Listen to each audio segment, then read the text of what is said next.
Hey folks, welcome back to another episode of Crazy Talk, where we explore ideas from the fever swamps of the internet to question prevailing narratives with the goal of empowerment and liberation. Just a reminder, I'm not trying to convince you of anything, just sharing thoughts and information. So please, don't take my word for any of this stuff. As always, do your own research. Dinosaurs aren't real. You gotta be kidding me, right? Everyone knows dinosaurs ruled the earth for millions of years. We can go see their bones in museums. What a joke! Well, it is kind of a joke, but I'm afraid the joke may just be on us. Here's the guy who invented dinosaurs. I mean, come on, really? He almost looks like a cartoon character or from Disney's The Haunted Mansion or something. But no. This is Sir Richard Owen of the Royal Society and superintendent and founder of the British Museum of Natural History. He is the one who coined the term dinosaur, the entire concept, Dinosauria, back in 1842. Here's an early depiction. Now, oddly enough, the first proof of his theory showed up a mere 12 years later, when a crew set out to find such evidence and miraculously succeeded. They found a few teeth. That's all they needed, I guess, to reconstruct a hypothetical giant animal and build a huge display for the museum, a few teeth. We know some people just have all the luck. These fossils were laying around for millions of years, apparently, but no one else ever stumbled across them until the mid-19th century. No farmers, ranchers, hikers, miners, building excavators, pipeline diggers, not even the Native Americans. No one. The only finders happen to be people with vested interests in finding fossils, like museum personnel, scientists, university professors, and of course, paleontologists. What are the odds? Well, the story gets even spicier with what was called the Bone Wars, or the Great Dinosaur Rush. This was a period of intensely competitive and downright nasty fossil hunting rivalry between these two dudes, Edward Drinker Cope and Othniel Charles Marsh, two prominent paleontologists in the United States.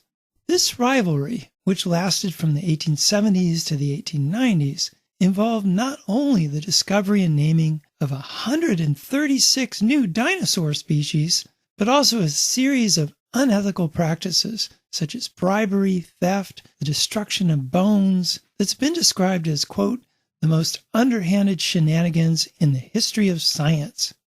Amazingly enough, they found massive troves of fossils in tiny areas, about, a little less than the size of a football field. Tons!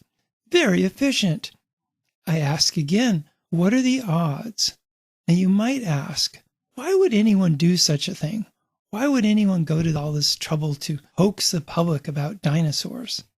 Well, there seem to be two reasons. One is just money, greed, and fame. Finding dinosaur fossils was, and still is, an amazingly profitable business for museums, university departments, research organizations, books, TV, movies, and auction houses. Let me give you an example. A supposed Stegosaurus skeleton nicknamed Apex sold for $44.6 million at Sotheby's in New York in July 2024. Stan, a Tyrannosaurus Rex skeleton, sold for $31.8 million at Christie's in 2020. Well, hey, for far less money, and every bit as real, you can order your own fossils from oceanart.com in Sichuan, China, which provide life-sized replicas to museums and theme parks around the world. Now, these aren't just plastic. Oceanart actually grinds up modern-day bones from a host of different creatures, and don't ask, then dyes them, binds them together, adds realistic-looking cracks and weathering. If you've ever been to a museum and seen dinosaur bones, there's a pretty good chance they came from Oceanart. Here's a T-Rex for your collection. You actually have to contact them to get a price quote. So institutions who display these fake fossils claim that the real ones are simply too rare and too valuable to put on display.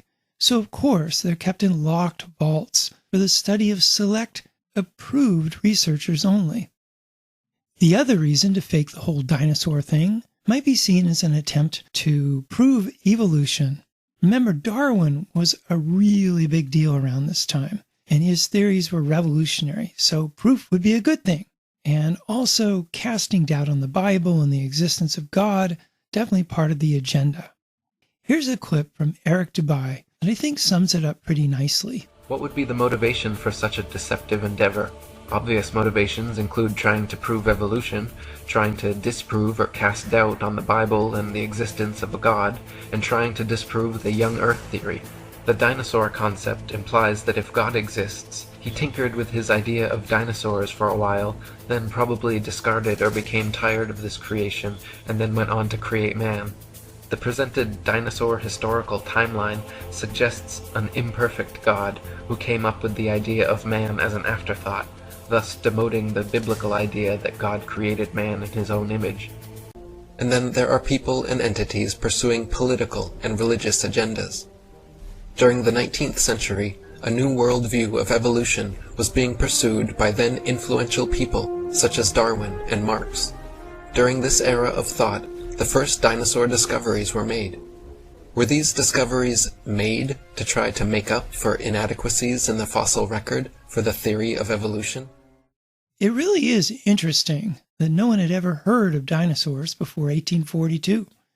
They don't show up in any Native American religion or tradition, and there had never been any known dinosaur fossil discoveries by the Native Americans in all the years they'd roamed the continent, nor by any other indigenous tribe or culture anywhere else in the world. Nope. All of the vast number of supposed fossils were found by teams of evolutionist archaeologists, purposely out there looking to find them. Well, did they find them? Or did they mix and match bones from other animals, such as crocodiles, alligators, iguanas, giraffes, whales, rhinos, elephants, kangaroos?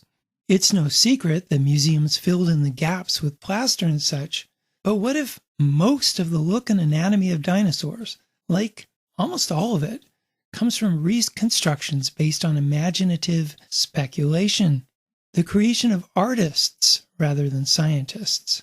And all those amazing skeletons we see in museums? Fake. Eric Dubai claims no one has ever found an intact skeleton of a dinosaur. Now, if that's a bit hard to swallow, consider this. Marsh and Cope, between them, discovered 136 dinosaur species, but by the end of their trip, 32 of these were considered valid. The rest were chalked up to pure fabrications and falsifications.